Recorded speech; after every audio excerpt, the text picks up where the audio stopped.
దూలం లెక్క పెరిగితే కాదు, దూడకున్న బుద్ధాన్ని ఉండాలని హరీష్ రావు మొన్న అన్నాడు, నేను 15 ఆగస్టు లోపల 2 లక్షల రూపాయల రైతు రుణమాఫీ చేస్తాను. నేనంటే, రేవంత్ రెడ్డి నువ్వు 15 ఆగస్టు లోపల చేయకపోతే నువ్వు రాజీనామా చేయాలా, నువ్వు చేస్తే నేను ఎమ్మెల్యే పదవికి రాజీనామా చేసి మళ్ళీ సిద్దిపేటలో పోటీ చేయను అన్నాడు. నేను ఆ సవాల్ను స్వీకరించి, మంచిది హరీష్ రావు గారు, నీ సిట్టి జేబులో పెట్టుకో రాజీనామాది, 15 ఆగస్టు తర్వాత సిద్దిపేటకు నీ శని వదులుతుంది, చింతమాడికలు పోయి చింతశెట్టు కింద వండుకో అని చెప్పిన. ఇవాళ ఏమంటున్నా, అమరవీరుల స్తూపం దగ్గరకు పోయి దాన్ని కూడా ఆయనకి ఎప్పుడు మోసం చేయాలనిపిస్తే ఆ మోసానికి ముసుగు అమరవీరుల స్తూపం, దాన్ని వెనకాల దాచుకొని అబద్ధాలు చెప్తాడు. ఇన్ని రోజులు ఎప్పుడైనా అమరవీరుల స్తూపం కాడిపోయిందా? ఇవాళ పోయి చెప్తున్నాడు ఈ రైతు రుణమాఫీ కాదు, ఇంకేంటివో కండిషన్లు చెప్పి ఇవన్నీ చేసి ఇంత పెద్ద లేఖ రాసుకొచ్చాడు. రాజీనామా లేఖ అట్లా ఉండదు. నాకు ఎవరో చూపించారు, మొత్తం సీసపత్యం రాసిండు అందులో, వాళ్ళ మామ చెప్పిందంతా. రాజీనామా లేఖ ప్రిస్క్రైబ్డ్ ఫార్మెట్లో స్పీకర్ గారు ఒక ఫార్మెట్ ఇస్తాడు, దాంట్లో ఒక్క పదము పొల్లు పోయినా ఆ కాగితమే చెల్లదు.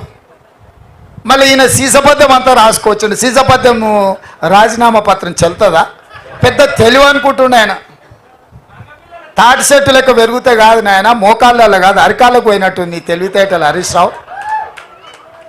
ఇప్పుడు కూడా నేను చెప్తున్నా హరీష్ రావు, నీ సవాల్ను స్పష్టంగా మేము స్వీకరిస్తున్నాం. 15 ఆగస్టు లోపల 2 లక్షల రూపాయల రుణమాఫీ చేస్తా, నీ రాజీనామా రెడీగా పెట్టుకో. రైతులకు రుణమాఫీ చేయకపోతే మాకెందుకు అధికారం?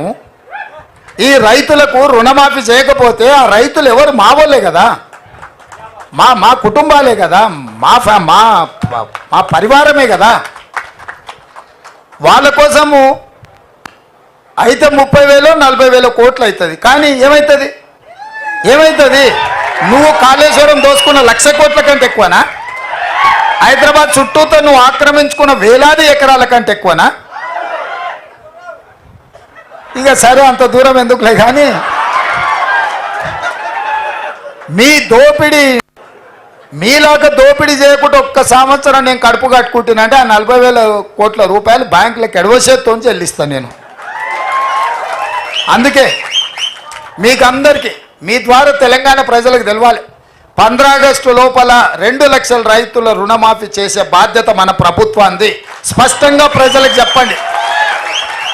రెండవది, బీజేపీ గెలిస్తే ఎస్సీ ఎస్టీ ఓబీసీ మైనారిటీ రిజర్వేషన్లు రద్దు అవుతాయి.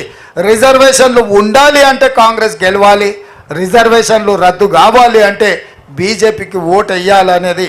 ఈ 2 విషయాలను ప్రజలకు వివరిస్తే మీరు చెప్పిన 14 కాదు 15 సీట్లు కూడా తెలంగాణకు గెలుస్తాయని నాకు సంపూర్ణమైన విశ్వాసం ఉంది.